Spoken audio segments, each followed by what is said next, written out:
Two dudes watch cartoons. Two dudes watch cartoons. Two dudes watch cartoons. Two dudes watch cartoons. Yeah. Welcome back to Two Dudes Watch Cartoons, the podcast where two dudes, that's us, watch cartoons. My name is Evan. And my name is Alex. We got a really good one. I say that every time. But we also have a record-breaking appearance here. We're going to start out right from the top. Please welcome good friend of the podcast, 5 times appearing on Two Dudes Watch Cartoons, Mr. Tommy Pezzulo himself. Tommy, how are you doing? Good day. I am good. Great start. That's incredible to know that I'm a 5-time Tommy now. Yeah, we were doing the math. We're counting your cameo at the end of the Batman for real fans that stuck around to the bitter end, the after show of it all. Tommy made an appearance there, and then this is our second time covering Vox Machina. You were one of our first ever guests when we covered Over the Garden Wall, our favorite spooky time. Hold on, gotta pause. I've told you guys each this individually. You guys both love Over the Garden Wall, but neither of you guys will watch scary movies. What's that about? Because Over the Garden Wall is, it's approachable. It's spooky. It's not scary. All right, Yeah. whatever. Key difference. It's like the Grim Avenger, the Grim fairy tales. They're just spooky enough, but that's my level. Once we get into the horror, whoa, too spooky for me. I just want to watch Saw one time with you guys. Come on. Is it animated? I guess he's a puppet. So you are our first 5-timer. Record-breaking, but you also held the previous record. You're only 4-timer, and maybe you're only 3-timer as well. You broke the record from yourself twice over now, so thank you for coming back, Tommy. We love it. Your greatest competition is yourself, and I'm just going to keep that past Tommy better watch out because I'm going to come for that next title. That's you right now. You're like shit-talking yourself at the moment. Yeah, time travel's weird, dude. Okay, so I'm excited, though. This is one of our first ever, follow-up. We did Avatar season 1, 2, and 3, but I can't think of another, time we've covered something more than once like this, if that makes sense. Evan, can you fact-check me? Yeah, other than Avatar stuff, we have not done... I guess Shrek 2 counts as a sequel or a follow-up, but of a show, we haven't done a season 2 besides Avatar stuff, especially of a recently released thing. Yeah. Avatar is all 10 years old at this point, so how are we going to cover it differently? I'm not sure, but it should be interesting, We'll see how it goes. We've grown since the last time we covered Vox Machina. We've matured. They've matured as well, and I think it's cool that we're in it. We're in it live with them. Yeah, that's true. We are in it live. To start the top here, we don't normally do some news, but if you're a fan of Vox Machina, you'll be excited to know. Campaign 2 of Critical Role has gotten its own show. They're creating a second TV show called The Mighty Nine. Yep. The Mighty Nine.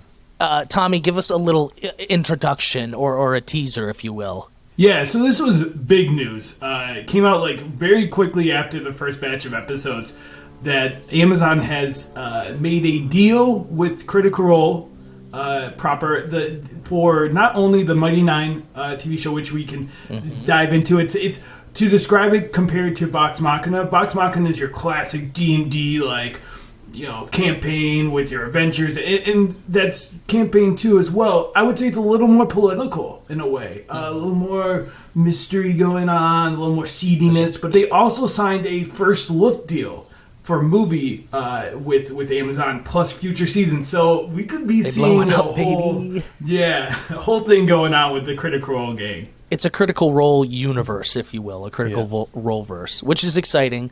I thought that was, anyone who's a fan of this show, you're going to love another show of theirs. So wanted to get that out of the way here. Can I ask, is this other campaign the same voice actors, different characters? I imagine if it's going to be, different characters for a new show, do you think they'll hire new voice actors? What's the speculation? Hell no. Yeah, so, campaign 1 happened. It was, I can't know the exact number. It's 110 episodes, I think. And then people were like, what's going to happen? Campaign 2 came out, and it's whole new characters. But it's all voiced by them. Same cast as same before. world.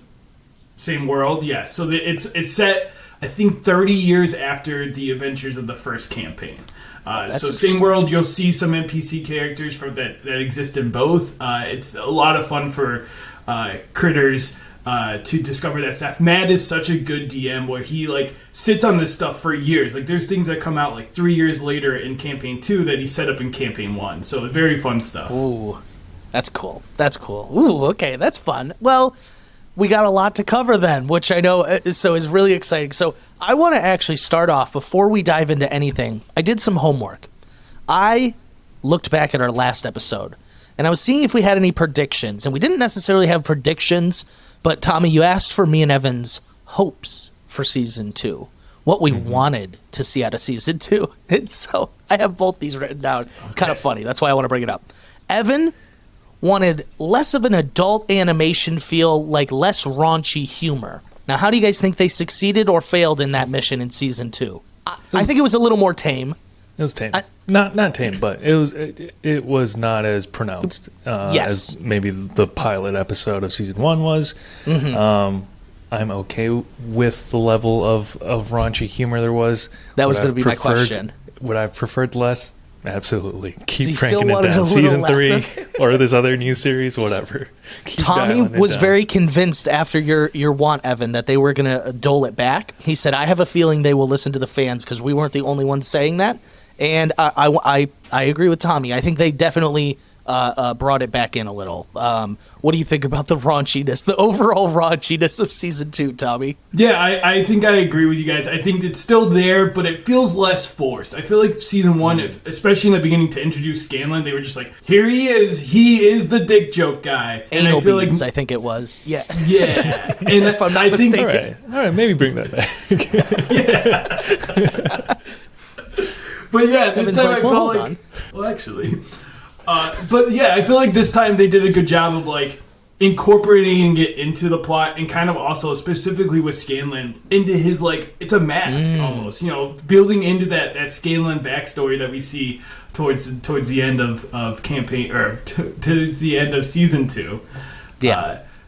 But yeah, I think it was definitely dialed back, but still a little raunch. Still pronounced, but that's their style, so you can't get rid of it fully. Now, this is the one I really want to discuss. Okay, try not to roar with a laughter after I say this. My hope for Season 2, I wanted more backstories. Oops. Did we get every single backstory besides Percy? Careful what you wish for, because that was maybe my one complaint of the season. We went from one backstory of Percy's in Season 1 to bits of every single other person's backstory. I agree. Yeah. When you could look at an episode and be like, all right, here's our Keyleth backstory episode. Here's our Scanlan, and I think they did a good job of bringing in the other backstories, because I actually think from Season 1 I was like, it's a little too just Percy's show as it felt at times. I agree, and that was probably them correcting that feel. People were like, we only learned about Percy in Season 1. What are you going to do, a season a person? And they were like, no, we'll do everything the other 5 right characters now. get backstory. Right now. You get a backstory. You get a backstory. I will say, in the moment of watching it, and because I was watching generally week by week, it didn't feel that way until I, started thinking about the season as a whole. I was like, oh, we got every single person. We got a bit of everyone's backstories. It really felt way more spread out this time. If it's a Survivor season, the edit was way more balanced. And so I'm sure there's pros to it, but I did think it was funny that, like Tommy said, we had oh, this is the Keyleth episode. This is now Grog's episode. Was that all the predictions? Yeah, we were pretty tame on them, and Tommy couldn't give any. Tommy knows what's up. Tommy's listened to this all. Yeah, I definitely know where they're going. I will say, and overall with Season 2, I think they've done a really good job of adapting the campaign proper. Like we talked about, I think last time, it is 2 different entities. There's a lot that they've changed and tweaked, things that they moved up, relationships that are not, like they were in the campaign. But I think they're doing a really good job. And I think to your point of like it feeling like a lot of backstory at once, I think that is to that. They're trying to do enough for the fans that know this stuff while also making it digestible for new people to come into this world and these characters. And I think it's a really hard challenge. I agree. I think that's was the attempt. And so, like I said, I'm ragging on it because I did think it was a funny note, but I didn't necessarily hate it while going through. And I will say it gave me a whole new perspective. Like last time I was all Percy. This time I have a much more closer look at all these characters, and I think I have a new favorite, but we can save that. We'll go through here some of them, and mine's a surprise. But so, Tommy, now I was telling Evan before we got here, you're our guide. You're our D&D, you're our dungeon master here. I know you had a bit of a plan. Do you want to walk us through how you want to cover this? Yeah, I think, call me Garmilli. I'm here to guide you through the Feywild. But don't look in my book, please. Don't, you just don't need to look. I think first off, I want to get kind of your guys' vibes on season 2 overall. Like, what did you feel... Compare, like, we don't have to get too into it, but like, how do you walk away from season 2 feeling? Evan, why don't you start? I walk away feeling probably about similar to how I walked away from season 1, which is I don't mind watching more of it. You know, I don't have a voracious appetite for it. But it's fun. It's different. I'd throw on a season 3. For me, once again, just like last season, I love the action. It's very unique for adult animation right now to be so action and fantasy focused. So I really appreciate that medium. I do think story-wise, this bounced around a lot. I would find myself, like, from a week to week, I'd be like, hold on, this is not what we were doing last week. Like, how did we get here again? So I'd find myself doing that a couple of times, but I think that's probably a victim of them wanting to fit in bits and pieces of everyone's backstories, which, like I said, pros and cons to that. So overall, I don't know if this is a hot take, I think I enjoyed season 1 more, but that being said, I did not enjoy this season. Like, I still had a lot of fun. There was a lot of great action, a lot of fun fighting. There was some things that were kind of predictable, which, you know, is a disappointment because I feel like in D&D in particular, you can really have really unpredictable moments. So other than that, yeah, it was a very good season, though, and I'm excited to cover it. Yeah, I think I totally get where both of you are coming from. Of like the pacing, I think is the big thing I'm hearing. You know, in the mean streets of Tal'Dorei, I'm hearing all the criticism is like it's a lot very quickly and it's going places, and especially it's jarring in the whiplash of season 1 being one arc over it's like a very small arc over an entire season, as opposed to this is a huge arc. Like in the campaign. You know, the Chroma Conclave, obviously they're separating it between 2 seasons. Here, it's a huge amount of episodes. You know, 4 hours sometimes we're talking about probably a good 30 or 40 episodes. That's a lot of content. And I think it's inevitable that it's going to feel... They want to go places. And unfortunately, I think the pace is going to be off regardless. Yeah. Okay. Before we embark on this journey... with our DM Tommy, I for people who may be just joining us on this episode of the podcast who haven't tuned into our season 1 episode on Vox Machina, which was almost a year ago now, but also after our Avatar 1 episode, our very premiere episode, is our most played podcast. So if you haven't tuned into that yet, go back and listen to it. But for those who haven't, Evan is maybe forgetting. a quick... It's actually 3rd. For me. Sorry to fact check you. It's 3rd overall. Let's get it up. Luck is by and far our most played I'm episode. not factoring in. I was just looking at podcast plays. Sorry, I don't mean to be that guy. You're taking that away from our first 5 timers. He's not going to come You're back. taking for away season my 3. title. You gave my title in front of my dad, silver, and now you're taking it away. It's bronze. It's bronze, everyone. It's 3rd. It's still noble. Like, relax. Yeah. Okay, I can hear the outrage already. So yeah, for listeners who are just joining us now for any Vox coverage, Alex, maybe do you want to give us a quick refresher on what Vox Machina is, and then Tommy, do you want to tell us maybe where we left our heroes off at the end of season 1? Critical Role. Picture this. Imagine you're in a world. Just kidding. Okay, Critical Role is a Twitch stream of 7, 8. Around that number of voice actors playing D&D together. North of 5, south of 10. Sorry. East, I thought you meant west. Okay, so it's led by Matt Mercer, who I think is a genius. He's great. And so they play for about 3 to 4 hours every week, and it's fantastic. And it's really fun, and it's a lot of good time, and I'm sorry, Alex. I've told you before to turn off your autofocus because there was a solid 5 seconds you were blurry just now.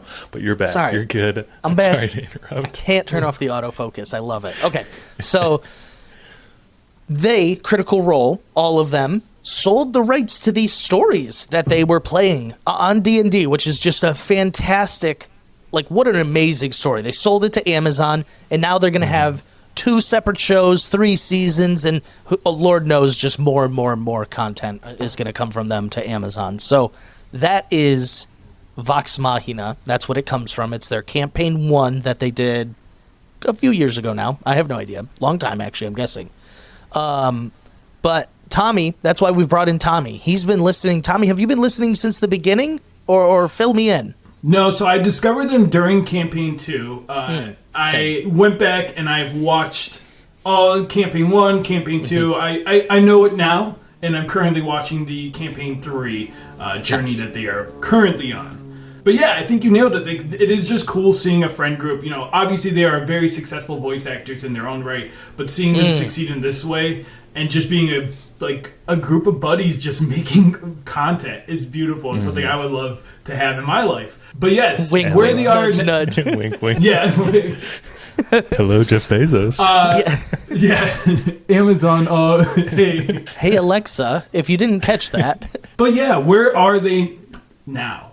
In season 1, we met the cast of Vox Machina: Vex, Percy, Pike, Trinket, of course, Vax, Scanlan, Grog, and Keyleth. I think what we know in season 1 is a lot of Percy stuff. We talked about it a little bit. They fought the Briarwoods, who are a group of vampires / evil witch warlock who takes over Whitestone to do something with this Whispered One. We don't really get any more info on that in season 2 so far, but there was that, and they did kill the Briarwoods for what we know, and it kind of ends with them celebrating, the end of the Briarwoods. Whitestone is now free. They are here in Amman, and it seems like Sovereign Uriel is giving up the throne. He is giving it up to the council, and then we see something in the sky. A bunch of dragons. Well, I was looking at our last podcast. We did say after they defeated a dragon, it was just well, guess what? More dragons. So, but I will say, I feel like they did a good job. It wasn't like they were just constantly fighting these dragons. They felt much more big bad boss menacing. It wasn't a quick one and wham bam, we killed a dragon. There's a lot more work that this dragon turns invisible. The main one that we're dealing with. How terrifying, a dragon enough is terrifying, but now it's invisible? Fuck. Sorry, pardon my French. No, and let's stop down there. I'll go through what we can do. So to give the timeline of what I'm thinking, I'll give little summaries of each arc. We can talk about this in each arc's pack. So we'll do 1, 2, 3 first. But before we even start, let's talk about these dragons. I think to your point, there was originally 5. Brimscythe is this young adult blue dragon. That's the one we meet. That's the David Tennant one. Also, each of these dragons has a title given to them by the fear of the public. So Brimscythe is the Iron Storm, and you hear him say that in the original season was I'm the Iron Storm. But all the other ones are ancient dragons, which is a huge difference in D&D. It makes them a lot stronger, a lot more powerful. And to your point, they use magic. Like, all of these dragons, they're intelligent creatures. Like, we don't think of them as beasts. They're just as smart, if not smarter, than humans. So, like, they have everything humans have, but are also giant, scaly. They also lizards. have bosses, we find out. Not to skip to the end here, but, like, he was like, I'm not doing my job well enough. My boss is on my neck. So dragons are pretty relatable. They're just like us. Very sophisticated social structures. Yeah. Yeah. The other dragons we meet quickly. Vorgol, the Frigid Doom, who is an ancient white dragon. Frost. And then Umber Soul, who's the one we mostly focus on in this season, is the Hope Devourer and is an ancient black dragon. Oh, That's and the one that he's- spews acid? Correct. Yes. So, pretty just so badass. because Tommy's guiding us here, there was one that spews acid and then one that also, like, spits corrosive gas. Yeah, so there is... So, Separate? Rashan, the disease deceiver, is an ancient green dragon and is the poison gas. So, yes, a little was- difference there. That was frightening, watching that gas tear people apart. But last dragon is just Thordek, the Cinder King, who's the ancient red kid It's a pretty badass title. I like that. The Cinder King. Yeah, I was about to say the same thing, Evan. I love that. Okay, so we opened with these dragons really effing us up. They're just like, we're here now. Give us all your gold. Which at first, okay, I'm hoping, Tommy, you can clarify here. What a vain goal. Like, why do they need riches and gold and jewels? What are they spending it on? I'm so confused. Greed, baby. Yeah, dragons are super... It made me question Smaug too, like from The Hobbit. What does he want all this mountain of gold for? What is this about? So it's if I want fund it an to, so no Amazon one else series. can. Yeah, to fund. That's what it was. He's Thordek's like, crowdsourcing, hey, so him- Amazon, I want to make a TV show. Him and got his money. buddies It's called could the- start a podcast. It's called the Chroma Conclave. Hi, welcome back to the Chroma Conclave episode 4. Today we're talking about building up your finances and hoarding wealth. Him Well, and Bezos you know- got a lot in common. Maybe they, But yeah, I think it's a little mix of vain. It's a little mix of like I want this nice things. Nice things belong to me because I am the superior. But I respect that. And we kind of see at the end though there might be another reason he wants this gold. We at episode 12 we'll get into. It's just we- hinted. Yeah. Okay. So. But yeah, So let's you start this. you want to off. go by like threes, right? Let's. What happened? Give us the overall 1 through 3. Fill us in what we're seeing here in the first couple episodes, because that's how they release Okay. them. Here's my quickly written summary. Hopefully it makes sense. Episodes 1 through 3. Dragons attack! Sovereign Uriel is dead. Vox Machina makes to escape the city, avoiding many of the dragons, and they make it to Whitestone as their home and Amon get destroyed. Episode 2, they then head to Vasselheim to get help, denied because they're jerks. Then they meet the Slayer's Take, which is a monster hunting guild. They meet Zara and Kasha. After a rough interaction with them, they then meet the patron of the Slayer's Take, Osa, a giant sphinx who roasts Vox Machina. Grog meets Earthbreaker Groon and fights him to find where his strength lies. Grog loses and is now on the path to find his strength. The rest of the gang discovers about vestiges from Osa and go to find the Deathwalker's ward. Episode 3, party goes to Sunken Tomb and Grog gets a beard. Party splits, twins get backstory, and then they discover the tomb. Percy touches armor while Vax was away, and Vex is dead. So I think this is where the juxtaposition or the shift in pacing between seasons 1 and 2 got me. I am at times known to be like a half viewer Don't you of dare. things, and So I went back and rewatched all these early episodes this morning. So I wanted to freshen up on it. But the first time I was walking through, I was like, first episode, Dragon's Tech, cool.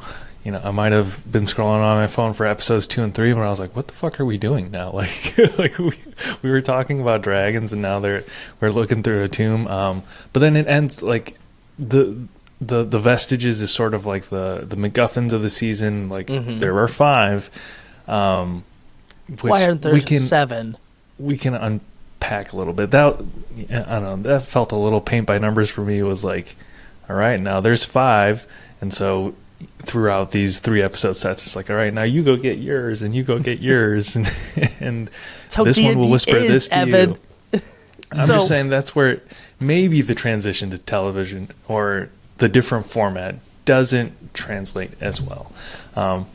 You know, a minor nitpick. But the first couple episodes that I rewatched this morning are very fun. And are Vex and Vax the first backstory that we get?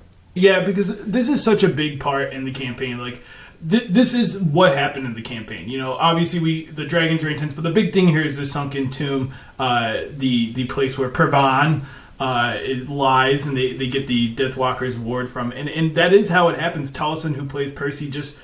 Everyone's kind of talking, and it's a nonchalant thing where he just casually is just like, I go up and touch the armor, and Matt's like, you touch it? And he's like, yes. And he's like, cool, I need dex saves from Vex, Percy, and Trinket.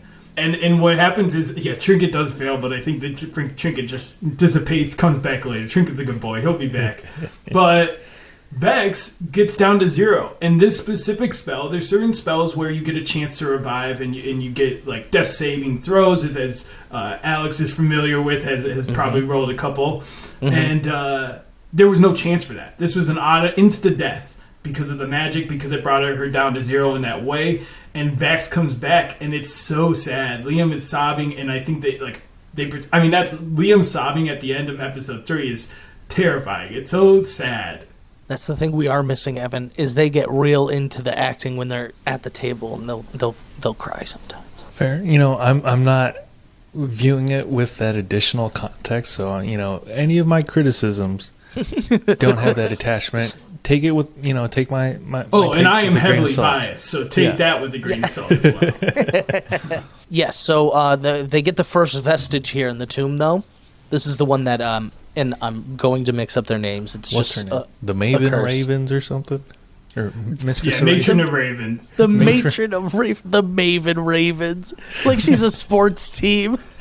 Do you think she's like, what if the what, gods Vax? had sports teams? Yeah. Well, guess what, Vax? You're on the Maven Ravens. So I guess we don't really know what's going on at this point of the season, but each of these vestiges, which are these like celestial weapons or god killers or something, there's like a weren't they like made in the Big Bang or something, or like they're like older than the world? I don't know. Yeah, and that's a little different. And like, yes, that is like what they're saying. They changed that in the campaign. They're made by the gods to fight, for their champions to fight in the Calamity. Which is a huge event. There is a podcast called Calamity that they did, which was a 4-part miniseries. Very good, and kind of goes into the falling of the world. You know, like many worlds, it's a wheel of time, another great show, but a wheel of time of there was technology was advanced, things were great, and then people messed with it. And in doing so, released the gods on the world and the betrayal gods, which are evil gods who betrayed against them. And so there's a whole thing there. There's a giant war. And so these vestiges were basically made to fight in this war. And so, yeah, each god kind of has their, at least good god. And betrayals have their own vestiges, too. Evil vestiges.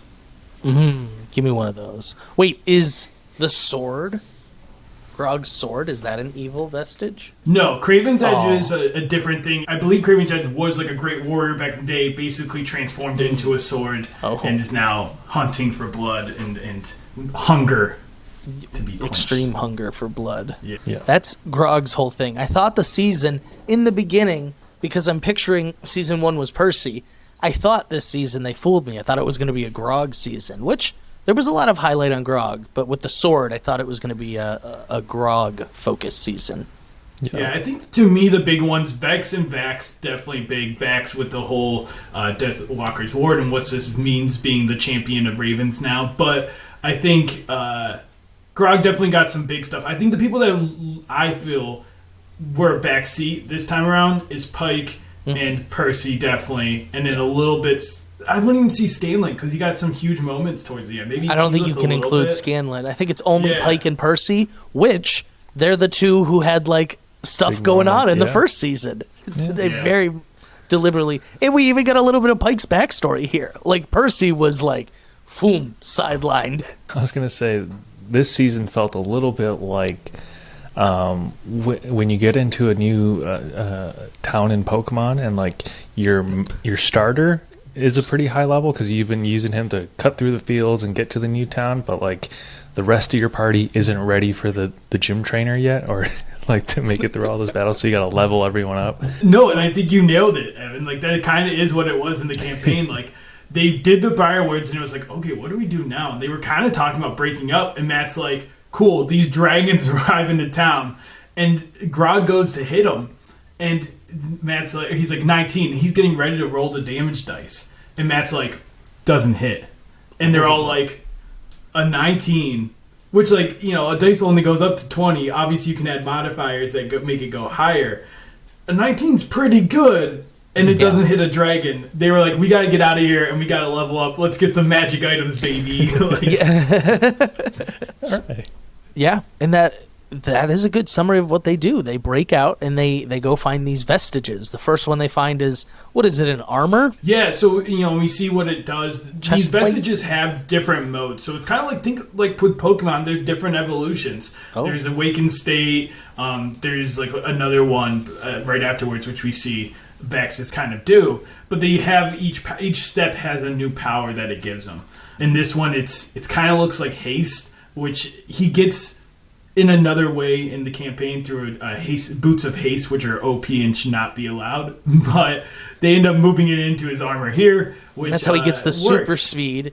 And in D&D, if you can move fast, essentially the haste boots, the boots of haste, you get like a second turn, which is actually very OP in D&D. You're moving lightning fast. Which looks cool. When he first dons the new armor, he's zipping around. Love the noise it makes. Anything else in 1 through 3 that like you guys want to touch on? We got Will Friedle as Kasha, his character from. So that was his character in the campaign, Kasha, and Zara is Mary Elizabeth, I believe, who is their voice director as well in the campaign. But she was also a character, and I thought Kasha was a great addition. Mm-hmm. Yeah, no, I agree. Before we move on, I guess, do we want to talk about what the Mistress of Ravens represents? I was a little confused at first because it's like Vex is dead at one point. Sorry, spoiler, it's dead. And then Vax sort of makes this bargain with the Mistress of Ravens where he says, take me instead, and she drops Vax's soul back into her body. But that doesn't take Vax's soul, but instead imbues him with... It's like a deal with the devil. It's like, I own your soul now. You're going to do my bidding on the mortal plane. Am I right, Tommy? Yeah, and I think that he's still discovering it, right? Like, and that's kind of the season for Vax is kind of discovering what the Raven is. I think why he's not dead. Why he's not dead, and I think this is such a big moment of like he does this in the campaign. He says that phrase, take me instead, you Raven B word, and I think they portrayed it well. This idea, they're really pushing these threads of fate, these gold strings. We see them in the intro, and we get a lot in this season about what do these mean? Is everything fated in this world, in all worlds? Is all this to come? And we see her rip the thread from Vax to Vax. That's important, I think. There is a disconnect now between Vax and Vex. There was a connection, and to me, the Raven Queen took that. Like, she is now attached to Vax. She, like you said, kind of has his soul to a degree, and he's her champion. What that means and for how long, for what that I think we get to see. We see these visions, and starting in 4, we start to see visions of Vax with dead people. So, like, I see dead people is happening with Vax. Sixth Sense, yeah. Yeah. So I think that's kind of like the mystery of it is that. And I think there's something spooky about death, and I think we find later on that, like, there's also a beauty in death, too, Oh, spooky, not scary. True. Yeah. Not like Saw. Okay. So I really like this next 3 batch of episodes, though. And I'm probably skipping, I think, to the middle here. Because this is where they go fight the Cinder King, the dragon of fire. And I really like the little bit of backstory we got about Keyleth, because in a thing that was like over, the season was so backstory, I really appreciated that hers was just kind of like and like not the main focus per se, because I thought that probably some of these should have been less main focusy than they were. But I really liked her not being able to do fire. She's on this trial to go master the 4 elements. It reminded me very much of Avatar. I was like, yeah. Was she What? the Avatar in season 1? Yes. Like, I thought she just made plants grow or some shit. Well, do you know? Okay, so we see her mother in the beginning of episode 5. Do you want to know who the voice of her mother is? who? Korra, baby. Oh, that's awesome. Yeah, That's and I believe her great. dad is also a big voice actor as well. Let me see But if so I can Tommy find was it. telling me she loves Avatar. So I was like, yeah, hell yeah, that inspired her makes character. sense, Okay. And You so know who she's also loves Avatar? James Cameron, apparently. And then the Fire Nation attacks in Avatar 3 or 3. 4 or whatever. Yeah. oh, that's funny. I digress. To me, this wasn't, I don't know, like a 1-for-1 beat, because like you said, she does plant magic. She's like the master of nature, it felt more like, than the Avatar mastering 4 elements. But I like that she was supposed to be on these trials, but she's just been like drinking and fighting and partying with her friends. Like, that is so funny to me. And she's like, yeah, Dad, I'm doing my trials. Like, yeah, everything's good at school. It's so funny to me. Yeah, it's good stuff with Keyleth. I found out her dad voices Hulk in a lot of properties, so it was like her Hulk dad's smash. the Hulk and her mom's Like Bruce Avatar. Banner or the Hulk? They're two The different Hulk. I think performances. specifically the Hulk. Okay. Excuse me, I will not be playing That Bruce goes- Banner on this project. Evan's like, that's going to make a difference on what he's saying and how much of it. Yeah. First, Bruce Banner good. talking about gamma radiation. I think the Keyleth stuff here works, and I think it works also because it does push the plot along a little bit. It gives us a backstory on Cinder King, how he was trapped in this fire plane. Somehow, someone, we find out, let him out. You might have an inkling. You know, we've seen... I didn't mention in the last arc, we saw a green-eyed girl. That's kind of mysterious. This green-eyed girl in Whitestone. Yeah, I can picture who you're saying. Didn't think about that. Interesting. But I really like the fire dragon. I'm a big fire guy. I like when Keyleth finally masters her fire form. Love when she just Johnny yeah. Storm flame on and fucking takes on everyone. It's great. Yeah. Do you want the quick sum for the arc? Yeah, yeah. Hit us with it. Okay. Episode 4, Trinket's backstory. Trinket's mom dies. Vex makes... See, even Trinket got a backstory. That's how much they were throwing backstories around. I do appreciate that. Something you brought up on Vox Season 1 episode, the Trinket Pokeball. I was like, oh, I know what they're talking about because Tommy prepped me for this. So that was cool to see in the series. So thank you. Yeah, and it was cool how it came up. Like, I didn't... You know, there's so much, and please stop me if I'm going off too much. That's what we're here with for. Cash and Z in this Pokeball, like, it's different. In the campaign, the Pokeball type thing is actually Purbon's. It's part of the armor, and because he has this dire wolf, or like a wolf that he carries, and that's what he used.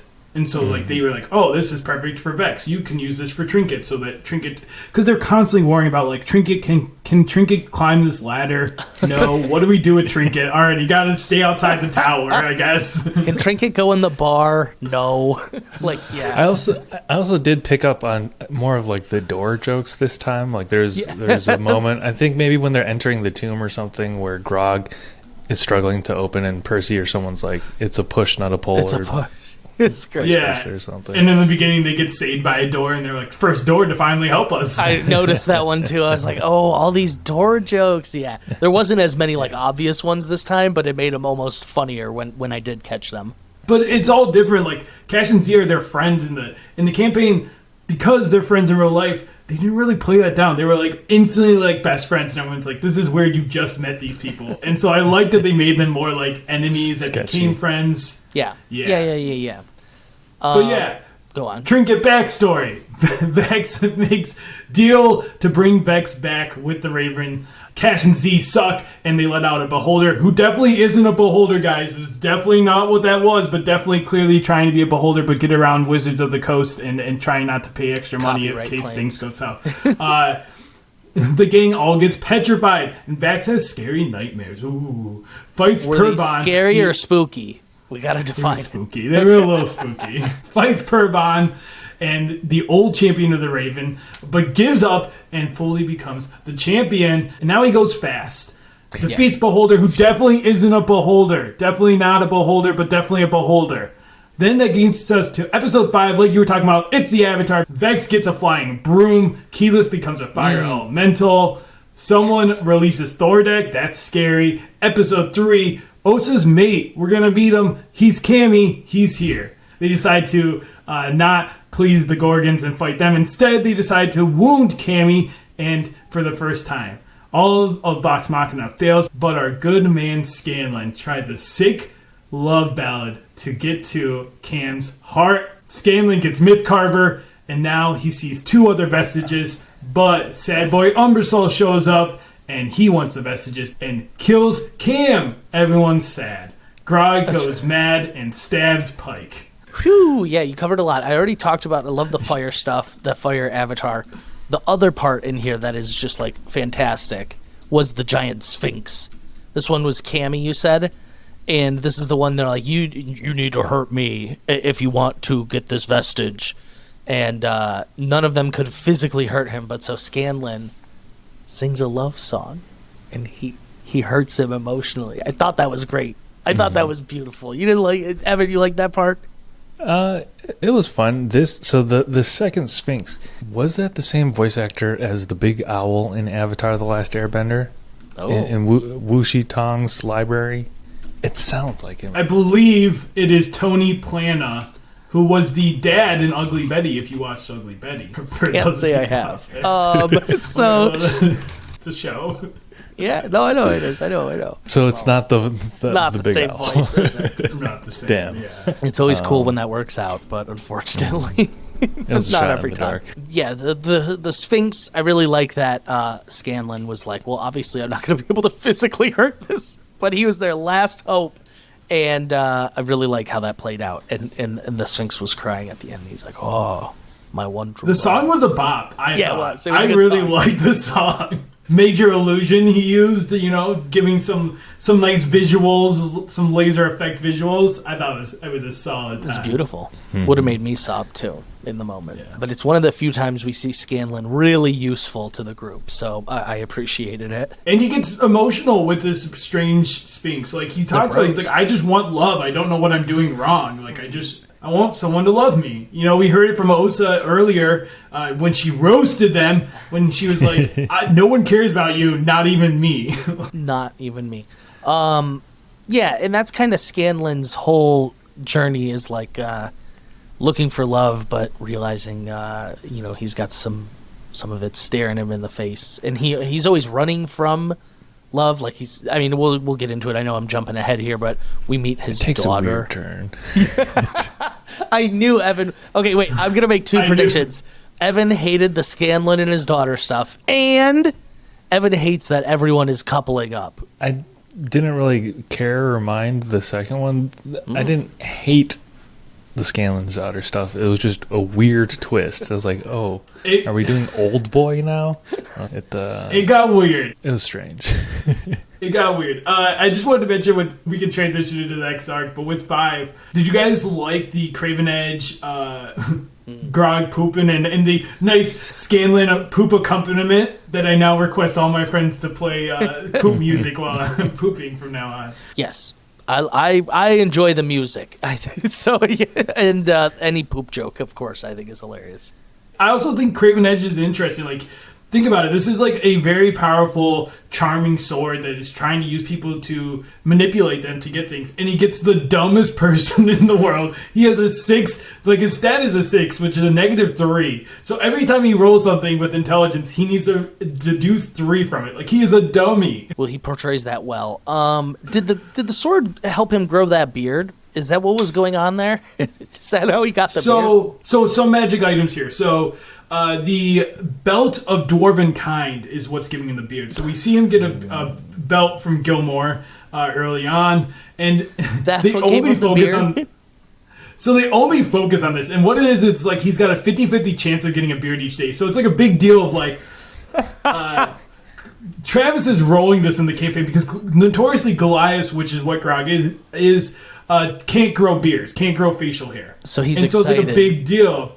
Yeah, and he gets it. It's like a big joke. Backs at one point, cuts half of it off, and Grog is mad. He is big mad because he wants his beard. He gets it. It gives him other stuff. It gives him constitution, makes him a hardier boy. I believe he has resistance to poison because dwarves are great with ale. Hornier boy or hardier? Hardier, not hornier. Oh my god. I don't know. No, Maybe though. Maybe dwarves? Question mark. No, hardier. Hardier. Okay. Just Okay. clarifying. But the sword is what's giving him like strength. And so each bloodlust. time, yeah, in the campaign, if he doesn't sleep, the strength continues. So Travis makes who's the player who plays Grog, makes the choice to not sleep anymore. So Grog has like 3 points of exhaustion, which causes a whole, this is real into the minutia, but it causes a whole bunch of things. He's like dealing with that, but he's got like a +6 or a +8 to his strength, which basically is like ridiculous numbers because he's just jacked out of his mind from the sword. He's Yes. He's juicing. We all I get it. Yeah. This season's brought to you by Dare. Yeah. Don't do drugs. Don't Yeah. talk to magic swords. Yeah. Yeah, don't do it. Just say no. This is your brain on magic swords. Yeah, it was like in this middle portion. It's like, okay, we're doing this Vax dancing with the devil, dark weapon storyline. We also have this Grog dark weapon storyline, and then in a couple episodes, I think we have a Vex having visions with a dark weapon episode. And yeah, I mean, I said it before, but it's like this is where I feel like it doesn't. The direct translation of D&D doesn't always make for great television. It's like, No, and that's and maybe creators being too close to their own their own content. Like they made this stuff so they feel very personal attached to like this has to be in, this has to be in, and it's like maybe one of these could be cut because you're double doing it. Even though both things happened over a longer period of time, put next to each other, it feels like you're saying like we're seeing the same thing in 3, in very close like episodes. back-to-back episodes. I got a question for you, Tommy. Now that I know, like, Campaign 2 is going to be its own TV show, knowing where they are at in Campaign 1, how many more seasons are you predicting? So, without, like, getting into the specifics, I could see...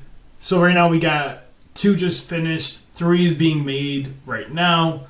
Is it possible they feeling know that they have a limited number of seasons to fit everything? I think so. I think 4 or 5 is going to be our sweet spot. I think if I had it my way, I would say let's do 5. That means there's going to be 4. That's my guess. No offense. I think there's going to be 4, but I think to do the campaign they want to, it's going to be 5. I think it seems like they got Amazon in their back pocket, though. Like I will say, it seems like Amazon's... I'm calling my shot. They just got a first look deal. They got all these things. It seems like Amazon is pleased with what they have been producing. Tommy's trying to James Cameron this and come back 3 more times for... I think if they wanted to be like, hey, Amazon, we really need one more season of season 5. I think Amazon would be like, why, yes, Critical Role. Here you go, another season down the block. That's Amazon's voice. Okay.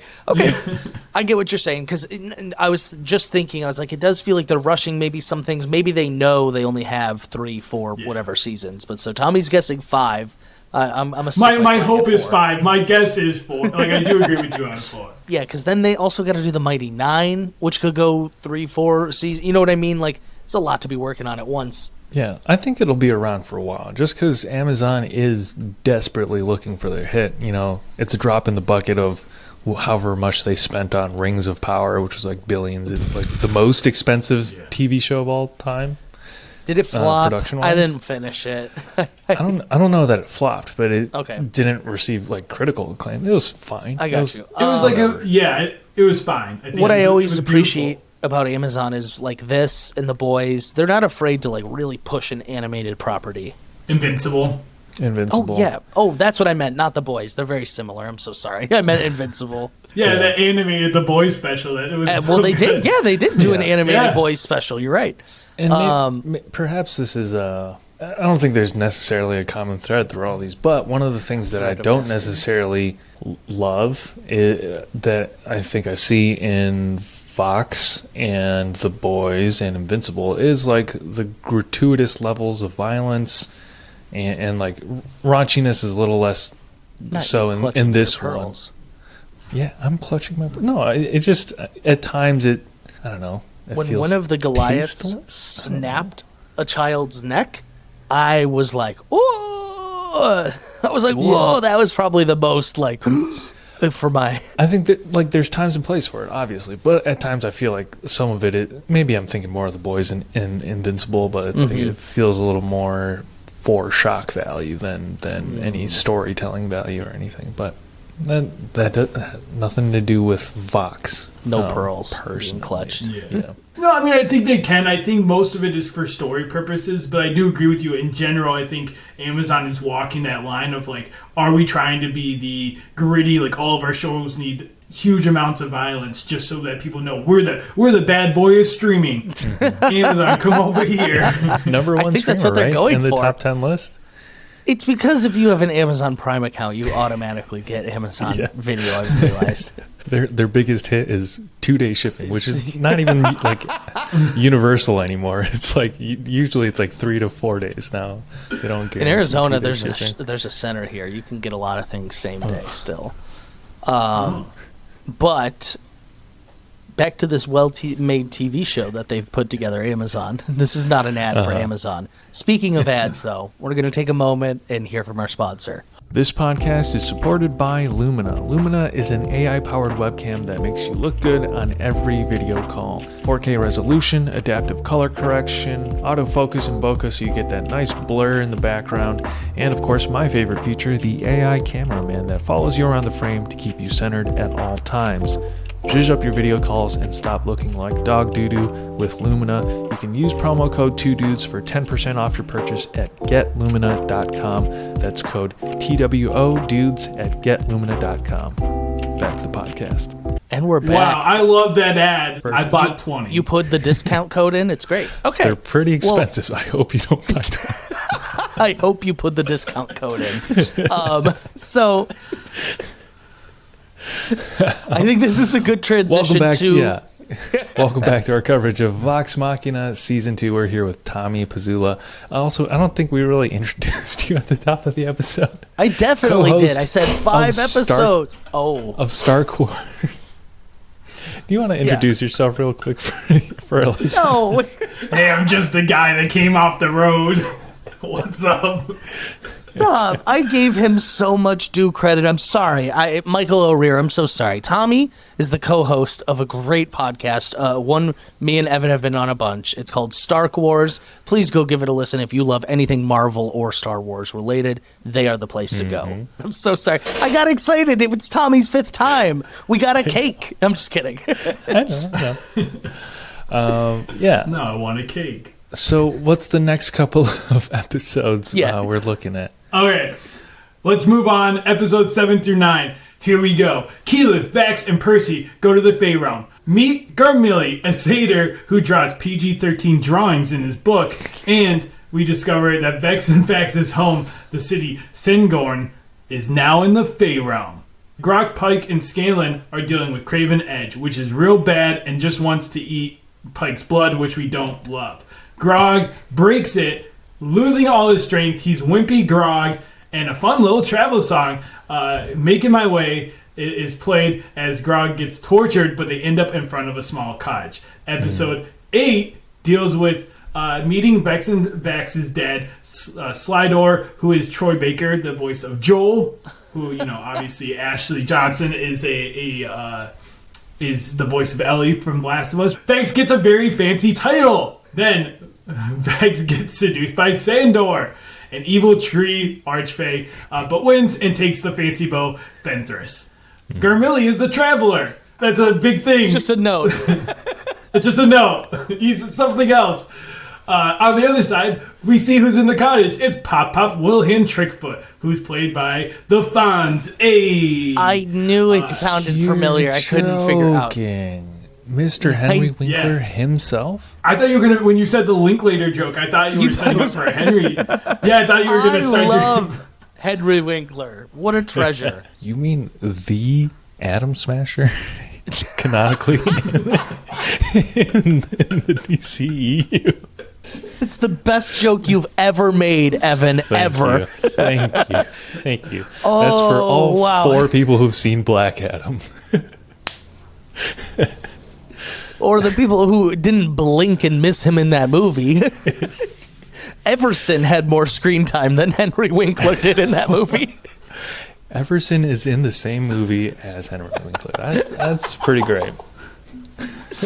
Okay. So this Pop Wilhelm Trickfoot. Then they try to get Grog's strength back by sticking something up his butt. Hey, pay attention to how much butt stuff is mentioned in this. It's all foreshadow for what they do later on to a dragon. I don't know. Yeah. Episode 9, young Grog doesn't kill Pop, but Uncle Kevdak tries to kill Grog. Young Pike, with dark hair, saved him, and now they need to stop Kevdak in the future, who's his uncle. Scanlan sneaks in with the little beret and the dragonfly, and disguise. He meets Kaylee. Definitely nothing weird going on with Kaylee in this arc of episodes. Definitely everything's okay there. Nothing weird. And Grog challenges Kevdak. All right. This is a GM-packed. Oh. Go ahead. Oh, I was going to say, what is the Fey Realm? What is a Fey? Okay, yes, they have it. Yes. How did that happen? Why are they there? And why is a whole town teleported there? Huh? This is one of the moments where I look up from my phone and I'm like, what is happening in this show? Now, me and Evan have definitely not covered Strange World by Disney yet. It's a future episode. But if we had covered it, this Fey Realm is just like that. It's really... What's going on here, Tommy? So in D&D, there's other planes. There's other realms. The Fey Realm is a thing that exists. Shadowfell is a thing. Shadow, spooky. There's evil planes. There's plane dimension riders. There's people that can travel between the dimensions a lot. You know, that's kind of what we're seeing Keyleth do here. Is that what Gamelli is? Is that what their name was? Garmelli. Is Gamelli a pasta? Garmelli is an archfey, so he's just like more magically. The Fey is like a type of species. If you're from the Fey realm, you're satyrs. You know, there is Fern from Campaign 3 right now, if you're following along. She's from the Fey. Vex and Vax are not from the Fey realm. That's just where their city is at the moment? Yes, so the city can travel planes. It is... I think I don't know exactly if it was like originally from the Feywild, but basically they can travel, and because the dragons got so dangerous, their dad, who's kind of in charge, made the executive decision, instead of fighting with the rest of the world, they fled to try to prepare and eventually come back. The Scanlan strategy. Yes, yeah. And so they fled to the world, and as you can tell, it's very kooky. Lots of trip, like it's basically like you're on a drug trip the entire time. Yeah. We see them drug trip. We see Cheech plays the voice of Trinket, sexy Trinket, as they're drug tripping. That's funny. That's hilarious, actually. But yeah, they do a bunch of things here. They meet their father. So yeah, like I said, they're really just bouncing between backstory to backstory. Literally, now they're with Grog and Grandpa, where we're getting all backstory there. And we're getting Vex and Vax backstory. Sorry. We're getting their backstory with their dad. They meet their half sister. Cute little moment where they meet her and give her a feather, which was cool. Mm-hmm. We only briefly caught over it, or went over this, but now we're talking about it. What do you guys think of Vax's flying broom like a witch out of Vax's? Where did that come from? Was that one of the things with like the belt Dwarven belt. Yeah. Okay. Yes. So Gilmore, like we mentioned in episode 1, we didn't really mention, but Gilmore severely injured in the campaign, definitely could have died. Matt talks about it as like they had a couple of different choices they could have made in that very quick city escape, and if they would have not went and investigated the store, Gilmore would have died in that battle in the city. Oh, wow.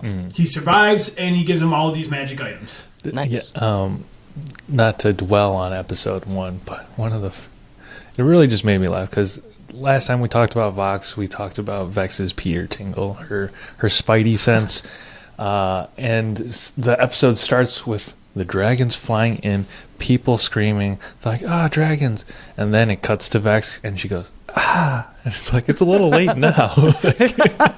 No, guys, I sensed it. What's she wrong? noticed them first, yeah.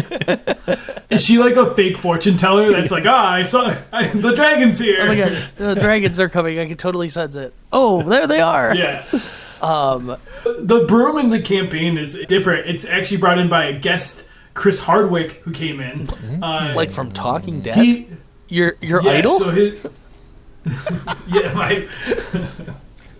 But he brought in with a flying broom.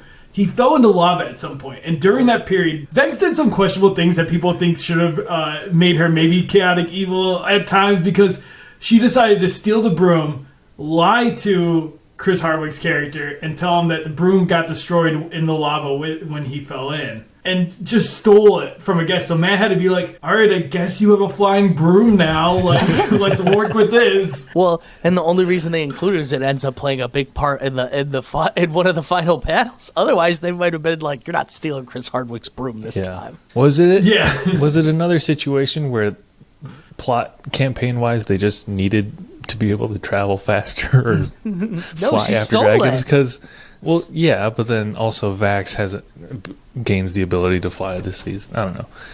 He Convenient. was think it like, gives her he's a- super fast and can fly. Literal plot armor Vax.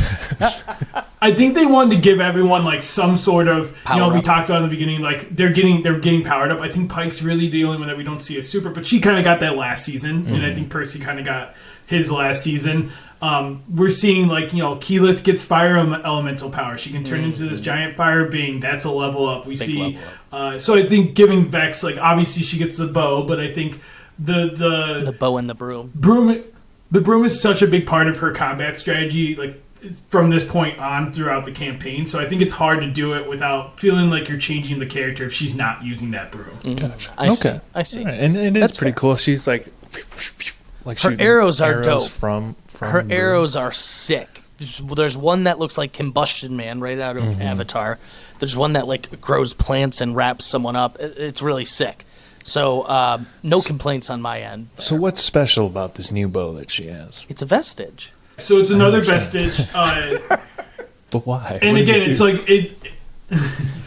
Again, it probably is going to do a couple things like Vax's Deathwalker's Ward, where like it will be unlocked at certain points. Right now, what we can see is it seems to have different, almost like Hawkeye in a way, like different tricked arrows. Like she can basically infuse different things into these arrows. We see like an entangle at one point. We see like fire. There's different Those are different. Oh, so she's infusing spells into those arrows. That's pretty That lit. sounds dope. I like that a lot, actually. I know what I was gonna say. Watching this season, so last season was like, I don't know how to describe it. It just felt so a little more based in the real world, if that makes sense. And watching Percy like try to snipe these dragons like from afar felt so out of place this season.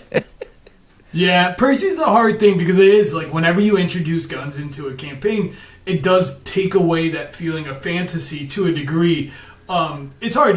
I talked about this last season. He came from a Pathfinder campaign. They then decided to transition to D&D 5e, and so they made Gunslinger a homebrewed class that he could take, part of the fighter class. I don't hate it. It looked a little more out of place this season than last season. It was fun. Last season, I think I said he was my favorite. I have a new favorite. We're not there just yet, but we'll get there. I've teased it twice now. Ooh, I'm titillating people. Stay till the end. Is it Grog? You're so teased. You'll have to wait and see, Evan. Okay. We've got like 2 more characters to go. So I think he might be the last one. Or no, I haven't said it yet. You don't know. Okay, Really, all right. I have a method here. Okay. All right. Where are we at? Where are we at? Someone fill me Let's touch on the Scanlan stuff. of it all. right? The Scanlan Yeah. of it all. So they have to flee into this town. Grog is weak. Does he meet Keely? Is this his first time meeting her? Because they actually act like they know each other a little, and I'm sure she. Go ahead. Recognizes him. And Okay. He doesn't. Right. He didn't- And he's okay. She's just a town's girl. He's just a friendly guy. Okay. just a small town girl. So Um, that's my dad, And and, of course- this is weird. of course, he's trying to bang her. Yeah. Yeah, so It gets kinky. It Scanlan goes pretty far for the knowledge that Kaylee holds. And Yeah, let's touch down here, and we can do a summary of to get into 10 and 12. Kaylee and Scanlan. So in the campaign, they've met a couple different times before here. It's also, there's a lot that they had to change. I see. I can stop down here and to tell you. So Scanlan's backstory, which is like kind of recently been revealed, but I think the cast knew this for a while, is just Eminem's backstory. Like Eminem the rapper, like from 8 Mile. Sam was told to make a backstory, and he he just said, copied. okay. And he looked up Wikipedia, Eminem. Dr. Dranzel is his old band. Dr. Dranzel, Dr. Dre, Okay. discovered him. Who He has a daughter named Kaylee, Haley, like Eminem's daughter. That's hilarious. Wait. So that's... The Kaylee Haley really sold me there. That's funny. But that was actually an accident, too. Like, Matt said, I didn't know this thing, and I named her Kate. Like, Matt did that without... And it just, like, that's... It just fit. You talk about fate threads. Yeah, it just fits so well that... before Threads of before Destiny. every role, the Scanlan voice actor's like, if you had one shot, One shot. one opportunity. One opportunity to roll a roll D20. natural 20.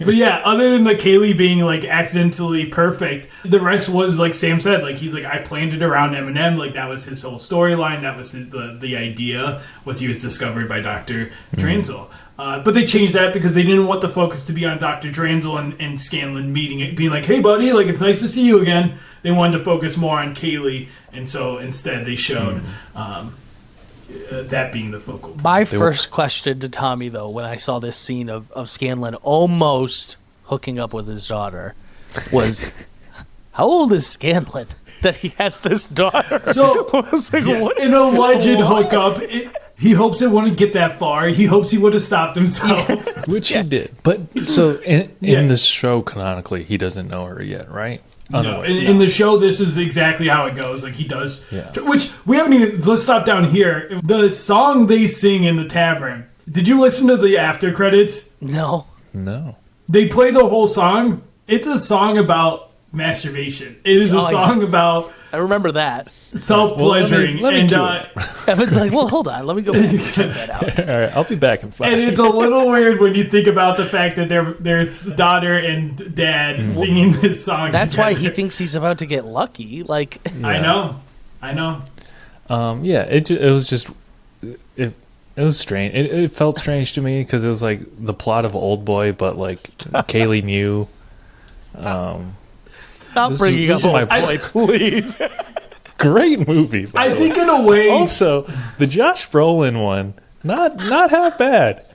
Elizabeth Olsen is in that movie. Obviously, okay. the original is a classic, but the Josh Brolin adaptation was.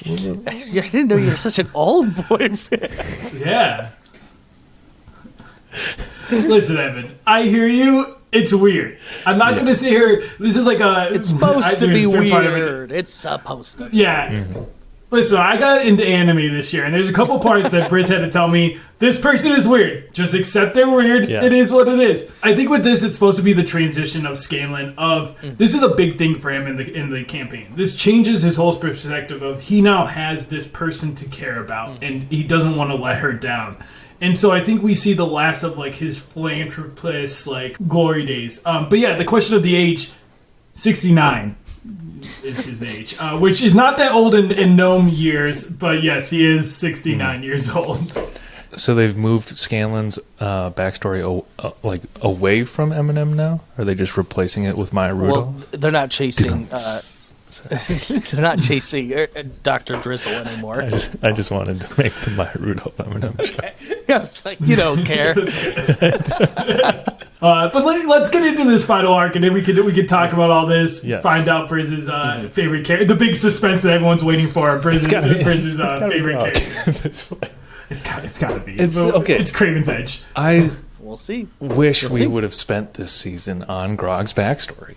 I'll say it. I'll agree. I think if you just zero in on Grog, Craven's Edge, and then transitioned into the Herd, I'm going to give Evan 100% credit. If they had made it all Grog focused with pieces of the others, I think it could have been much more well paced. Yeah, they made Vax, I feel like, the big thing and it doesn't work. He's too sad boy emo this season. They tried to make him the new Percy, but Grog should have been the new Percy this season. Yeah. And we get Earthbreaker Groom, like all this stuff with Vax could have been the Pike, like the B story. It could have worked well. Although I did love Keyless. But let's get into it. I did love Keyless' backstory, so I'm glad they didn't leave that out. As long as that wasn't Especially the when focus she on defeats Grog. Firelord Osai. Okay, we probably missed it, but I gotta say my favorite fight sequence is a Keyleth one. She's fighting these tree spirits, and she can open portals through trees. So she flames up, Johnny storms it, she opens a portal through one of the tree monsters, jumps through that, and jumps through both, it kills both the flame, the trees through her portal flame, and I was like, that was amazing. That was the coolest thing I've ever seen. We haven't talked about it enough, but like the art, last season and even this season, like you stop down in almost any scene I would make into a phone. Like this is an honor for artists, I assume. It's like I would make that into a phone background. It is the highest of praise. The highest. I assume that's the highest of praise for artists out there. Gasp. But let's get into it. Episode 10, Kevdak fight.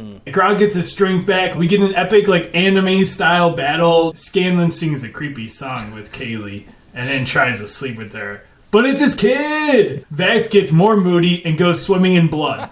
Learns his job is to bring those to final rest. It's more balanced than just evil, and he seems happy with it. They then plan to fight Umbersoul, the evil dragon who's been hunting down all the vestiges. Scanlan is a bad dad. They fight Umbersoul, and then he die. Trap kind of works, but then they end up inside of Umbersoul through the butt. The dragon butt is not even the finale. Go on, sorry. Nope. That's not the end that we're talking about here. Episode 12. They follow Umbersoul back to the lair. More epic fighting. Scanlan and Vax were inside of the stomach. Big fight. Scanlan uses Mythcarver, kills Umbersoul. Everything is great. They're having a meeting. Oh, wait. Keeper Yenin is not Keeper Yenin. It's Raishan and Thordax having babies. Wow. Great recapping, by the way. Those were awesome 3-segment extra. Guess what happened this week? Now, if you're listening to this pod and you haven't watched any Vox Machina and you're thinking, what is this show about?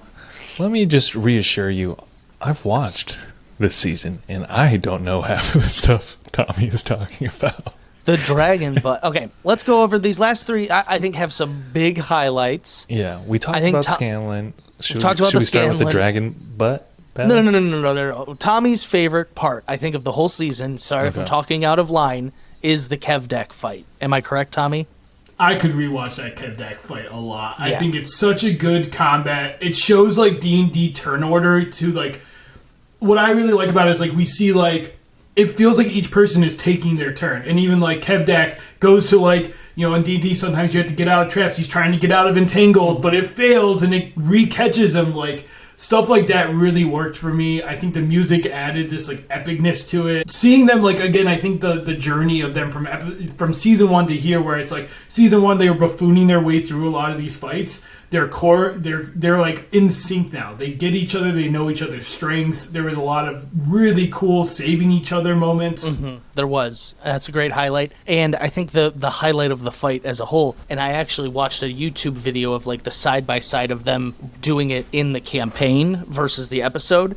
And it's when she flies in on her broom and she pokeballs Grog and then flies back up and drops him to hit Kevdak. What's so great in the campaign is Matt does not understand what she's trying to do at all. He's like, oh, you want to put it? Yeah, you can put a willing person in there.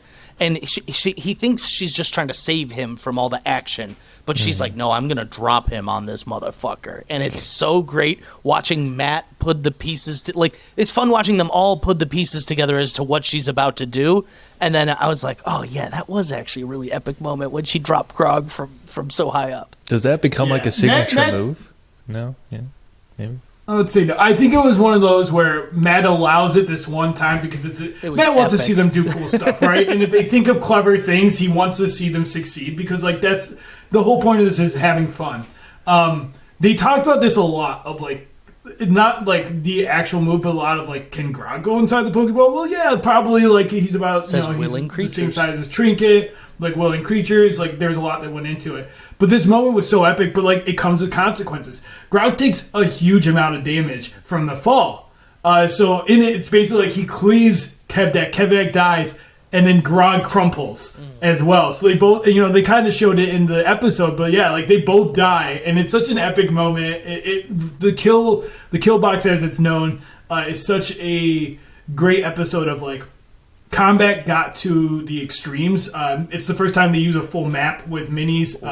Matt notoriously he literally has a 3-dimensional thing where her broom is up here above the rest of them. I was like, that's dead. On the map, they have a map with all the miniatures and all the villains and all their characters. He has like a plastic thing that has her broom in the air. Like, and he's like, 1, 2, 3. Yeah, it's about 50 feet in the air. I was like, no way.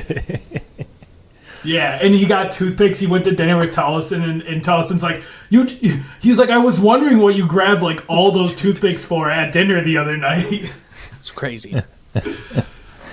So Kevdak, there's this whole storyline of Grog's backstory. Kevdak is Grog's uncle. The herd is all one big family, and Grog ditched it because he wanted to save Grandpa Pikefoot and Ring Winkler. Yeah. And so that, like, again, that was one of the more interesting backstories for me, is this how they kind of family reunion. Why they're BFFs. It's cute. Yeah. And Grog is at his weakest. Titan Stone. Mm-hmm. He's still skinny Grog at this moment. Yeah, and just the Titan Stone uncles. The Titan... Let me try this again. And the Titan Stone knuckles, I thought were so cool. The way they showed them the electricity, like the sound when they impacted was so epic. But yeah, the Kevdak stuff really works for me as well. The uncle, like the plot of, it's a little like cliche, like this plot of like you were kicked out of the tribe and now you have to come back and fight for the right to lead. But I also think they took enough left turns that it felt unique in its own way too. Well, I like it was a solo fight, and then they were like, "No, fuck it, we're all joining in." Like that was a cool moment too. And then they literally jump like they hadn't seen the other 4 in so many episodes, and they just show up. They're like, "We're ready to fight." I loved it. I was all about it. Yeah. So at the beginning of the fight, he's kind of getting smacked around, right? Because he's still weak. Yeah. And then he has. He has that meditative moment where he recalls early in the season he met that one brawler guy. Mm-hmm. Earthbreaker Groon, yes. Earthbreaker Groon. And I rewatched that episode this morning because the first time I went through it, I was like, did I miss something? Like, what did he learn in that episode? Like, I must have missed some profound lesson when I watched the Kevdak fight. Then I went back and he just gets his ass kicked, and the guy asks him one question. What did he ask him? What did he ask him? Yeah, he says, "Where does your strength come from?" And then he never tells him. He never tells him the answer. It's not a. It's not. Well, he had to learn it. Teach a man to fish, and you'll feed him for the rest of his life. You don't give a man a fish. Yeah. But I thought that was going to be one of those moments where it's like he learns a special skill from this brawler, and like that's what he unlocks in this moment. He learned where his strength actually comes from, Evan. Which is his friends. His buddies. Yeah. So in the campaign, this lasts a lot longer. Like he basically every time they go to Vasselheim, this old man is like, "I'm gonna fight you, Grog," and he's like, "Okay," and they do these like little battles back and forth. Okay, and that's peace. And it becomes. Mm-hmm.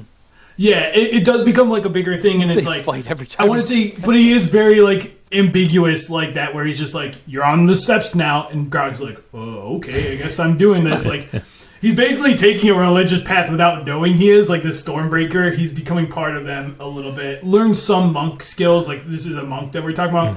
Big anime vibes from this guy. Like in the they toned down a little bit, but in the yeah, he's got Goku pants, these giant beads that sat on his shoulders in the campaign, like very anime like. But I think they did it well. I do agree with you. I could have got more from Earthbreaker Grun of like, you know, the idea of like pushing that, like what he needed Grog to do was, you have the heart now. You had the strength. You gained the heart from meeting these people. You now have the heart. We now need to take away the strength so you can rebuild it the right way, because you rebuilt it based on rage and all this stuff. We need to now rebuild it by you recognizing that like your strength isn't from being strong. It's from you protecting the little folk, like you've been talking about this whole time.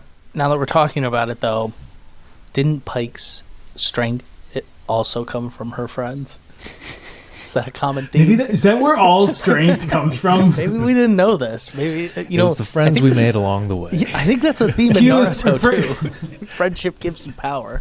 I need to stop dogging. Hey, Dragon, don't worry. I have so many friends. Don't worry, I got friends. I have so many friends you don't even know about.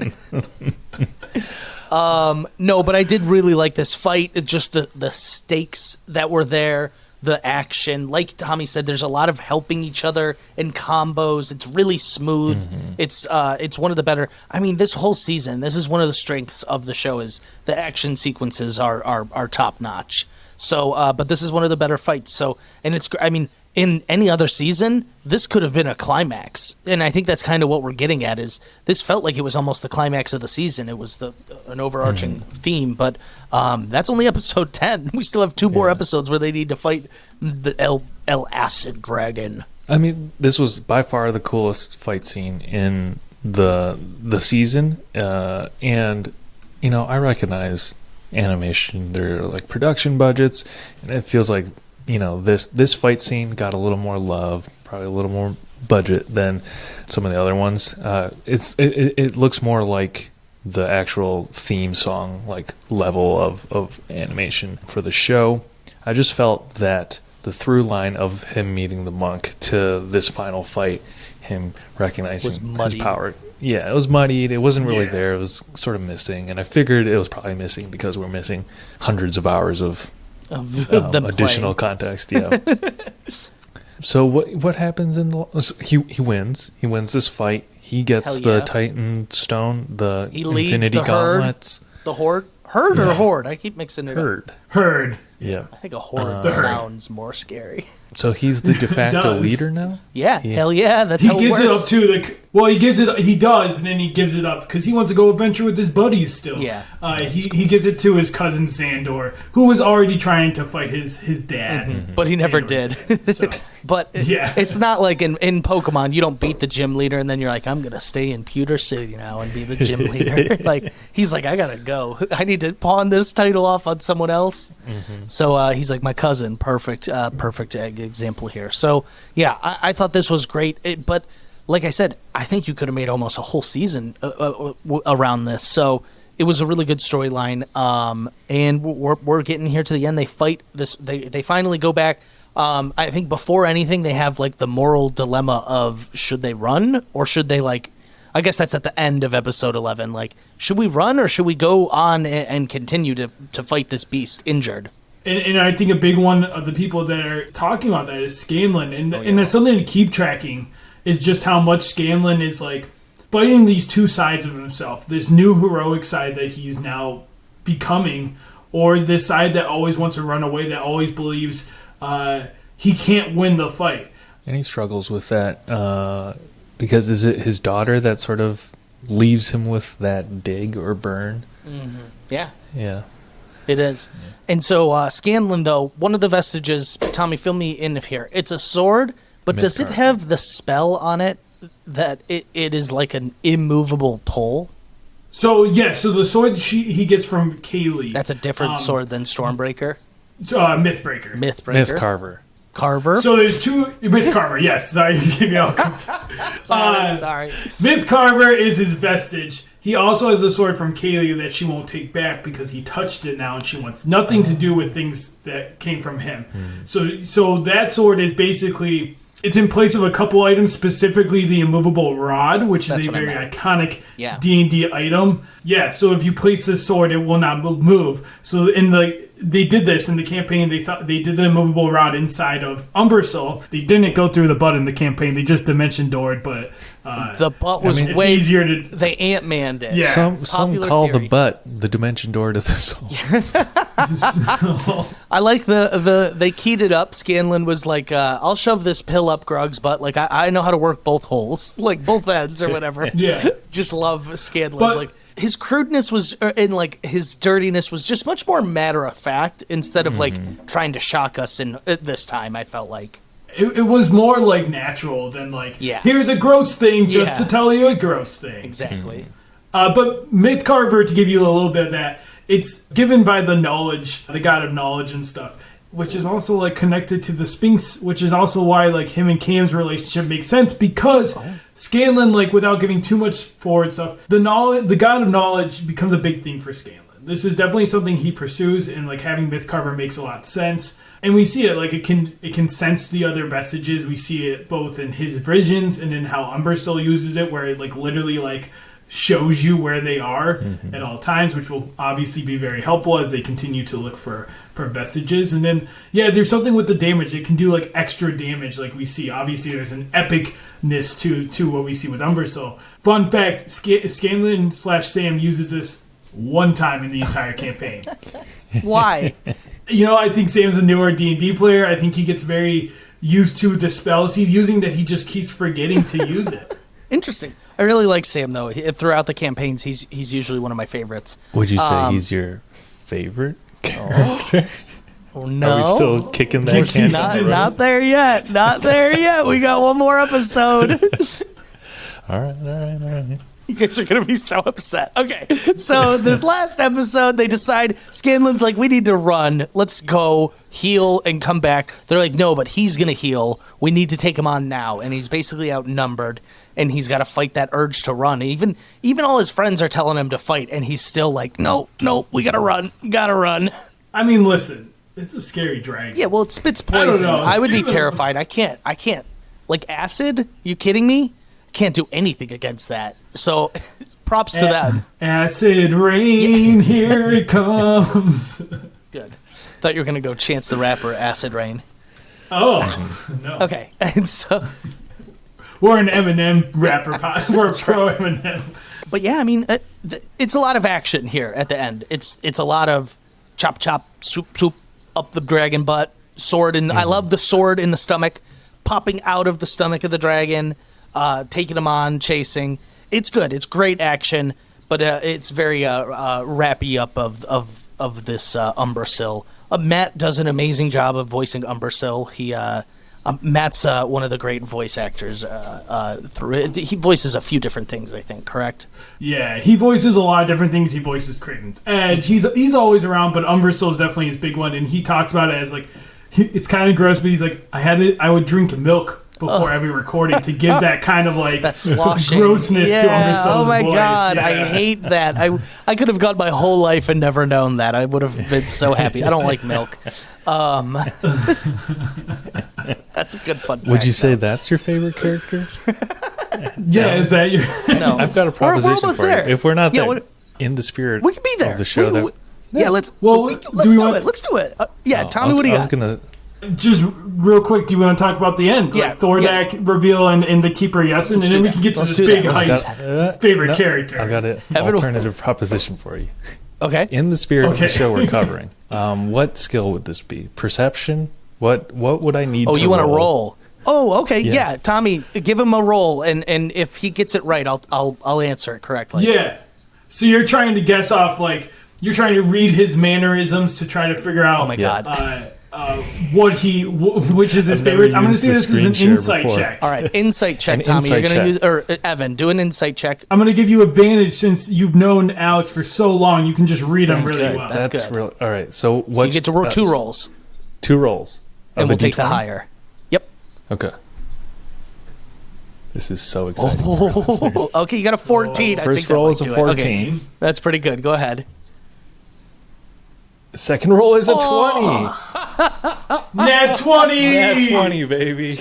Okay. Wow. So here we go. Evan, because of your natural skills of observing me, you would obviously have noticed I left so many hints throughout the podcast that my favorite this season is actually Keyleth. You didn't see that coming at all. I love Avatar, baby. I love the story. You'll never take it away from me. Keyleth was the most improved, in my opinion. I went from caring almost nothing about Keyleth to her being my favorite. I feel like this season didn't do a great job of juggling the cast. But ready Percy, for this? I think they Keyleth felt means peripheral. Keyleth is about It to will be be a big important character. going I'm forward. calling my Sure. shot for next season. Have you listened to the rest of it, though? No, Do you know? I have Okay. not. All right. Nope, I don't Should we know. I make our don't know. predictions Yeah. now? We should. Let's wrap up the let's wrap last up, yeah, episode yeah. here, and then we'll do predictions. Okay. Tommy, how does this end? What's the cliffhanger here? I mean, I kind of understand which of the dragons was taking over the lady's face. It was the Smog? It was a new one. Right? Not Smog. I meant like Yes, Smog so- and the fact that it produces smoke. Yeah, not, the fog. not Smog. Yeah. Yeah, it's Smog from Lord of the Rings. They did a big crossover. Basically. He's like, watch out for hobbits. No, this is Raishan. We don't see a ton of Raishan throughout the series. There's a couple moments where they're having dragon meetings and she's not there. They hinted a lot. Like I said, the green-eyed girl. There's hints that someone let out Thordak blending in to the air or to the fire Ashari over. And that was Raishan, who can, as we saw with Brimsight, they can turn into humans. And Good magical ability for a right? dragon. But it seems this dragon is not pro-dragon. So all dragons have their own personal interests. Get out of here. You did not just say that.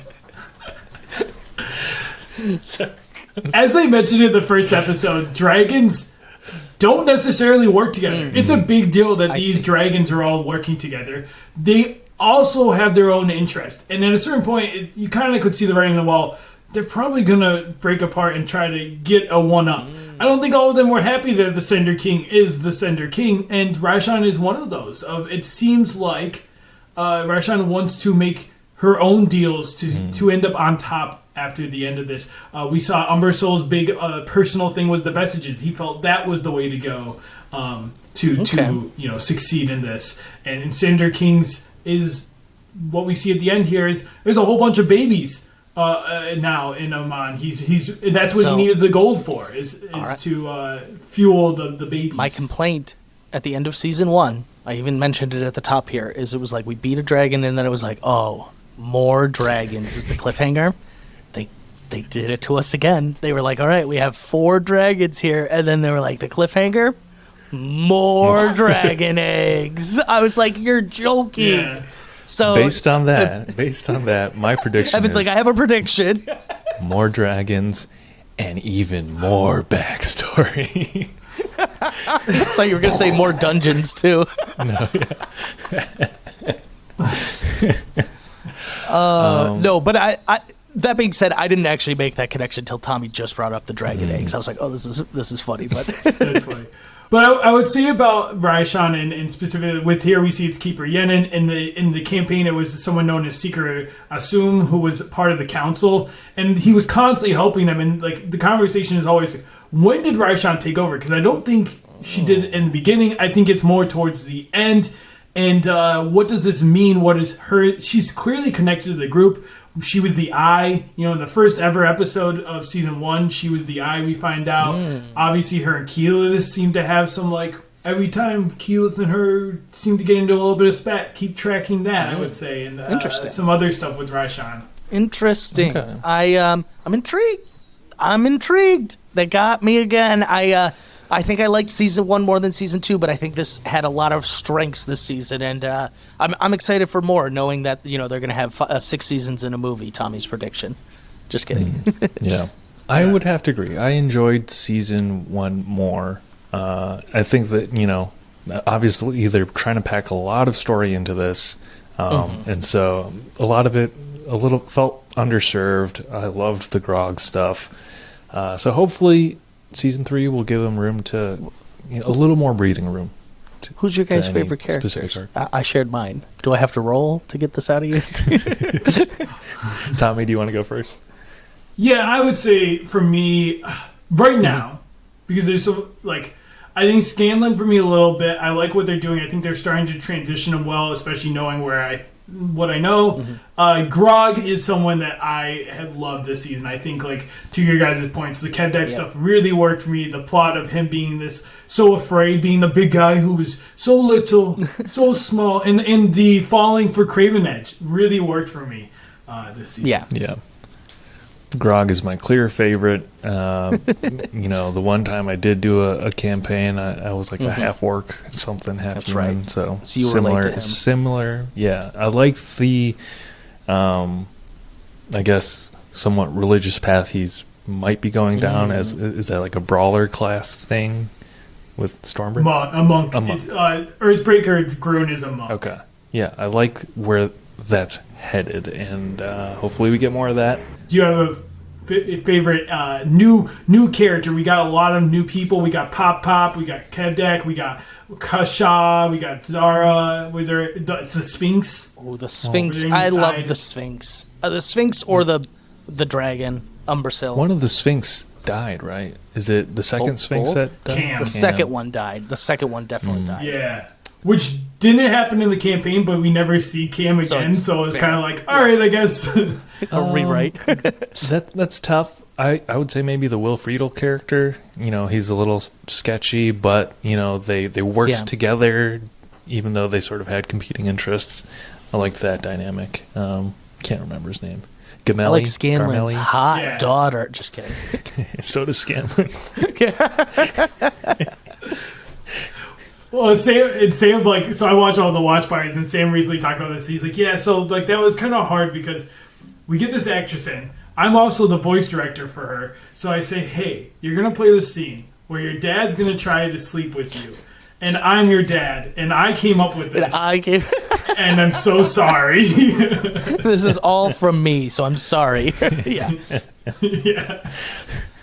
Well, I think that is a good pretty much wrap up here. I do, Tommy, I know... do you have predictions? That's what I was going to say. Let's go through some time? predictions. Yeah. We already got the more dragons. That's written. That's our first prediction. More dragons, more bags. Yeah. No, Evan, I think I have a loose prediction. Do you want to go, or do you want me to go first? Well, just based on the rotation in season 2, I think we're about due for some more Percy time in the spotlight. Maybe a little bit of Pike in there. So, let's just spin those wheels again. No, my prediction. No, I'm going opposite of you. I'm going. Okay. I think I'm picking 2 that they're going to focus on, and I think it's going to be Scanlan and Keyleth. That's my guess. I think they're going to be the leads of this next season. Keyleth is a good call. Yeah, I think I'd agree with that. Hopefully less Shaolin Showdown MacGuffins. Not the Shengang Wu. We got to cover that sometime. We got to cover Shaolin Showdown now. Oh, my God. That's a great show. Wow. Throwback. Yeah. I hopefully less paint by numbers. And, I need a good that twist. Barb lovingly. Yeah. Here. What about you, Tommy? Oh, I guess you know. What? I mean, can you make a... Can you make like a wish list? I don't know. What can you give us? Yeah. Yeah. Can you give us an ominous tease? Yeah. Your best DM ominous tease of what happens on our next podcast adventure. Yeah. If I have, because obviously I don't know what they're going to continue with, what they may use, what they may not. I think next season will, I'm hoping, create some waves in the group. Ooh. I think I would like to see some tension. I would like to see, this is hard. They're doing hard stuff fighting the dragon. I think, as Briz, you mentioned multiple times, there's not all the group agrees on what they should be doing. I think that's something to track. I think this Thordak stuff, what this means in Raijhat, I'm very excited to see what this means. We didn't get a ton of her. We really only got Umbrasyl, big backstory in this season. I would like to see some of these other dragons get expanded on, potentially. All right. Okay. Good. So in the next one, we'll get Bad Navi. Is that what you're saying? Yep. Potentially. Get out of here. This is not James Cameron Avatar Waterworld. Okay. Tommy, I have Tommy. to ask, is that a framed picture of John Stamos behind you on your bookshelf? Where? Yes, it is. It is. For the viewers. In Rock Lee. In Rock Lee. That's amazing. Let's not detract, though. Why do you have John Stamos there? I'm not interested. I just trying want- to. Evan's like, I just wanted to know if Yeah, it was listen. that come to our That's next my podcast. you teased us. Yeah, you teased us all the whole time with your favorite character. Mine is if you want to know why I have a picture of John Stamos, you have to get me on the next podcast, and I'll How about this, Alex? I'll tell you. Alex, that you got to story. roll for it if you want to Yeah, know. we'll get it next time. Oh. No, I like it. It's a tease. It's a tease. It's a tease. Okay, I think this is a good time. Evan, you want to get into some news? Some just general news we have here. Yeah. What do we? Let me pull this up here. Go ahead. Okay. Start us off. First one is one I think you'll be excited about, Alex. It's something you've been wanting and asking for. A John Constantine sequel, or maybe just Constantine sequel, Yeah. starring Keanu Reeves, is said to be in the works. That's big. So, that's big. It's big. It's not in the DCU, I'm guessing, though, based on this news, but still Why wouldn't huge. it be? I think it's all in the DCU. Right? The people who made the first one were definitely not part of DC, though. So I But mean, it's maybe a DC property. It's a DC character, though. okay. So by it wasn't definition- originally. It wasn't originally. They you bought it. Yeah, Okay. All right. that's how they. DC has bought a lot of their characters. Mm-hmm. Maybe I'm wrong. Hopefully I'm wrong. I'm dying for Constantine to be in the DCU. So hopefully I'm wrong there. I love John Constantine. So you don't need to tell me twice. I don't think he'll be in like a Justice League movie. I'm just saying it'll. I want him in Swamp Thing. Okay. I don't think Him and Swamp Thing are boys. I don't see Keanu in Swamp Thing though. I don't either. Okay. I see what So- you're saying.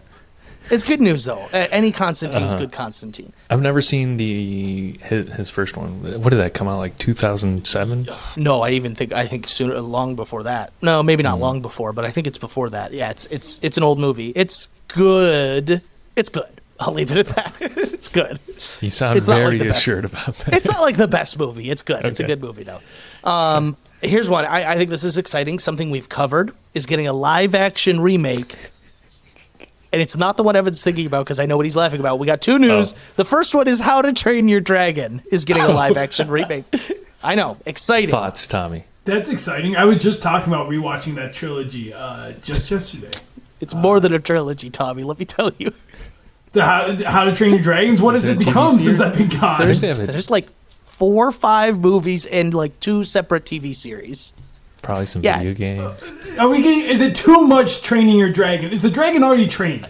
No, it's How to Train Your Dragon. No, so That's I think there's a few that you would consider like direct to DVD more than anything. So I don't think they were all released, Okay. but yeah, there's a universe. I think I'm underselling how much How to Train Their Dragon there is. I have seen on TikTok someone has modded the controversial Harry Potter open world game, whatever it is, with like how to Hogwarts train Legacy. your dragons. Oh. like a what is the main dragon's toothless? Toothless. So it's like toothless flying around the video game. Yeah. So I'm gonna transition to the other news that Evan was laughing about. Yeah. So there was a casting announcement, but for me, it was also in part news that the project was being made. Zach Galifianakis will star as Pleakley in the Disney Plus live action Lilo and Stitch. When you think about Is it, Disney though, Plus going too far? The answer is yes. Oh my gosh. that's I love pretty good Lilo and casting when you Stitch. you think about it, though. Zach Galifianakis is almost perfect for that. He's going to nail Pleakley. Yeah. Yeah, you got that right. But like, huh? I think Tommy hit the nail on the head. Is Disney Plus going too far? Crazy. Okay, but All right. that was the news Evan started laughing at when I brought up Yeah. live action. Fan cast Stitch right now. Oh. Does he talk like that? It's me. Ohana means family. So he talks a little English. Yeah. You're putting me in a tough spot here. We can come back to it. We can come back to it. That question of whether or not Disney Plus has gone too far did prompt this memory in me, is that recently I think Kevin Feige has been quoted in some interview saying the MCU is going to take some breathing room with is it specifically their TV projects? I think so. A little more quality control. Yeah, and I think a big part of that right now is like in the Hollywood industry right now, visual effects are being worked to the brink. A lot of things is visual effects now, and it's a very small group of people because it's a very hard skill to learn, and so it's not a lot of people. And I think it's very smart for Marvel to do this because there's been rumors for years how intense they put those graphic artists and visual effects. Not really rumors, even just like testimony from Stories. the VFX studios. So speaking of which, me and Tommy, we both saw Ant-Man last night. Let's give Evan. Evan, I think, is pretty out on Ant-Man from just what he's seen and heard. What? I'll watch are you going to it. sell him, Tommy? Yeah. What are you? What's your sales pitch, or are you saying stay home? Listen, if you want. Every great review starts with listen. Listen. We talked about this a bit. I think I'm a B on the movie in the sense that, like, I think it's a fine movie. I think it's trying to do two things that clash with each other. Take the fun and the humor of like this Ant-Man. the Ant-Man movie, which like usually has nothing to do with the main plot of Marvel proper, so it can do its own goofy stuff. And so that it does really well, but it's trying to do that while also trying to establish this big bad, and it just clashes with each other sometimes. I think that's really well. It was a fun movie, but like Tommy said, there's some parts that needed to be a bit more serious. It was better than Thor: Love and Thunder, though. So that was going to be my next question. I know that's where Evan's going with it. All right. I'll probably see it in theaters. It'll be out on Disney Plus in a couple weeks, so just wait. It'll probably be out by the time I get around to seeing it in theaters. And then they'll have the animated version of it, too. Don't worry, they'll start announcing that. But with that announcement, O'Rear texted me with Kevin Feige saying they're going to slow down their Marvel shows. He goes, they're trying to put our podcast out of business. I was like, that's so funny. I did notice you guys are covering The Last of Us right now, week by week. Neither Marvel nor Star Wars, but I'm here for it. You didn't notice the Marvel figurine in the background of That's how they one justified episode it, of Last of Us? Yeah. Speaking of which, The Last of Us, I think they're on episode 4 or 5 now. No. Had 4. They're about to air 6 tomorrow. Okay. All right. Sorry. You're so far off. Earlier, you So just far said, off. I forget, where were you counting episodes or something? And you said it's No, either people 6, in the group. 7, 8, or 9. Yeah, I said people in the group. So I apologize for being off. It's either by episodes 1 through 10. 10. But Fair. yeah, so it's about halfway through the season. The premiere episode was HBO's second biggest premiere of all time after House of the Dragon. But the interesting follow-up to that is week by week, it's been gaining viewership, like sometimes over 10% viewership, which I find really incredible. I'm really enjoying it so far. Same. We don't have to go too far into it, but like any general impressions of it. If you're loving it, go check out Star Wars coverage of it. They're doing good coverage on it, so you'll enjoy that. Yeah, loving the show, absolutely. It's each week I'm just like so enthralled with everything that's going on. And I never played the game. Okay, I've never played the game either. Tommy's a gamer. Yeah, I'm a gamesman. I'm a heavy gamer on this, and I'm actually playing. So where the episode ends, I'm playing up to right now on a hard version, playing it all through again. Tommy, I love you, but you're such a nerd, and I mean that in the best way possible. What do you mean you're playing the game along with each episode? That's dedication. What? Yeah. I love you, Tommy. I love you so much. Well, that's crazy. Because then I get to see the beats and be like, ooh, this that's is what a they little did different differently. here. Yeah. I love it. No, I love it. I love it. Hey, I dive full into everything I love, so I get it. I just that like took my brain a moment to process. No, it's fair. But that all being said, adaptations are really hard.